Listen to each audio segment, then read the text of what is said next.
mean, there's lots of beautiful women in this bar, your friend included. Hi.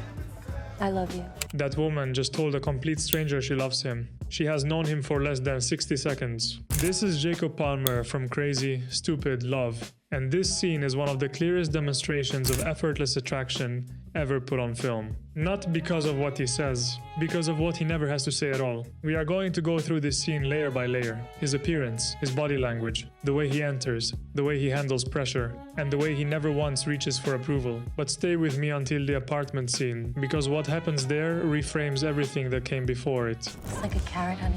Who looks like a carrot?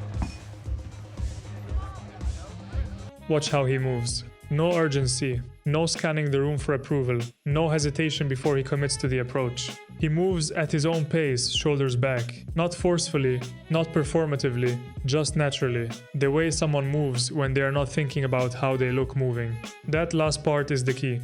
Most men who try to have good posture look tense, because they are performing posture rather than owning it. What you are watching with Jacob is different. His stillness is not a technique. It is the physical expression of someone who is entirely comfortable with where they are. And that stillness sends a signal at a subconscious level that no line and no compliment can manufacture. It says, I am not threatened by you. That is one of the most attractive signals a person can send, and most men cannot hold it once pressure arrives. My friend Hannah here thinks he's sexy. That's weird because I think that your friend Hannah is really sexy. He doesn't introduce himself. He doesn't ask if he can join them. He intercepts the conversation mid-sentence as if he was already part of it. Watch the women's reaction. Surprised but not uncomfortable. Because there is no aggression, there is no desperation. There is just someone who found something interesting and walked toward it. When you approach someone and open with, hey, sorry to bother you, you have already framed yourself as an interruption, as someone requesting access, as someone who needs permission to be there. Jacob skips that frame entirely. He enters as a participant, not a stranger auditioning for a spot in the conversation. That is social intelligence, not a technique, the genuine confidence to enter a space without asking for a ticket first. Do you think you're a little old to be using cheesy pickup lines? Objection. Leading the witness. This is the moment most men lose the interaction. Anna is applying pressure, consciously or not, to see how he responds. And there are only two wrong answers. Get defensive, which confirms the accusation. Over-explain, which proves you need her approval. Jacob does neither. He takes her own framing. She is a lawyer. She is thinking in those terms, and throws it straight back at her.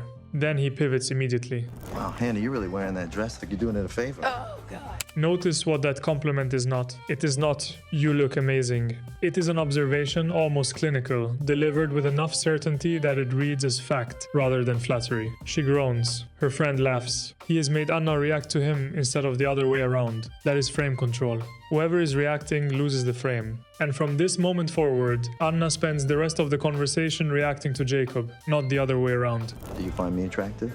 She does. I don't. You do. She does. Yes, she does. I don't. He doesn't flinch. He doesn't recalibrate. He states, you do, flatly, not arrogantly, not smugly, the way you state something you already know to be true. Her friend confirms it. Hannah denies it harder. The denial itself becomes proof of attraction, because indifferent people don't push back that hard. Most men in this moment would feel the anxiety leak through. A slight overlaugh, a step back, a shift in tone to something softer and more accommodating. Jacob's emotional state is completely decoupled from Hannah's reaction. He feels the same whether she says yes or no. And that more than the suit, more than the lines, more than the entry, is what makes him genuinely compelling to be around. Hannah, can I buy you a drink? No. You say no a lot, don't you? No. Oh, boy.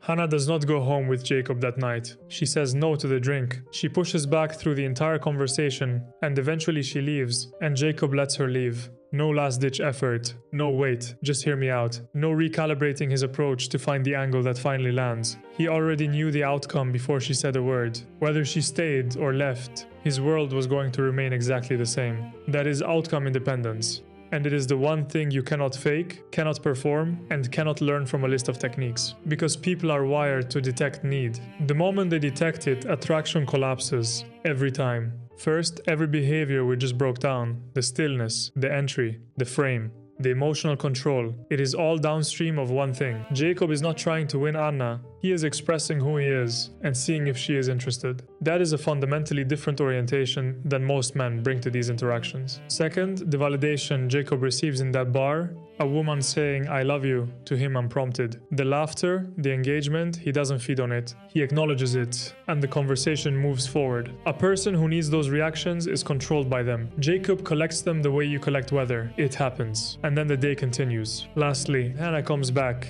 on her own terms, in a completely different emotional state. And that is not an accident. That is the direct result of a man who did not chase. The bar scene opens the door. Letting her walk out of it is what makes her come back. Seriously? It's like you're photoshopped.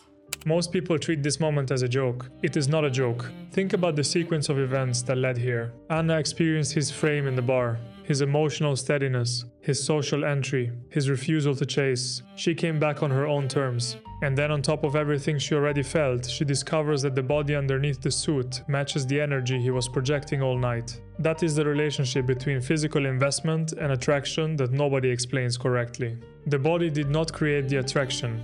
The behavior created the attraction. The body confirmed it. Can I? You have cold hands. A version of Jacob with the same physique and none of the frame, Anna goes home unimpressed. A version of Jacob with all of the frame and a mediocre frame, Anna is still interested, but slightly less convinced. Both together, the physical becomes evidence for everything she already felt. It closes the loop. This is why the appearance-only approach never fully works, and why the mindset-only approach always leaves something on the table. Build the body as infrastructure, develop the internal state as the foundation, let the behavior express both naturally without announcing it. Jacob did not try to be attractive that night. He simply was, and let the room figure it out. This was not a pickup scene. This was a demonstration of what attraction looks like when there is no performance underneath it. No agenda driving every line. No outcome being chased. The gym built the body built the baseline. But the stillness, the frame, the emotional control, the willingness to let her walk away, those are not things you develop in a gym. Those develop when you become genuinely unbothered by outcomes. And that is the work most people are avoiding. Not because it is hard, because it requires something more uncomfortable than lifting heavy things. It requires being completely okay with the answer being no. So settle this in the comments. Is Jacob attractive because of who he is, or because of how he makes people feel about themselves? Two completely different things. Pick a side. I want to see where you land.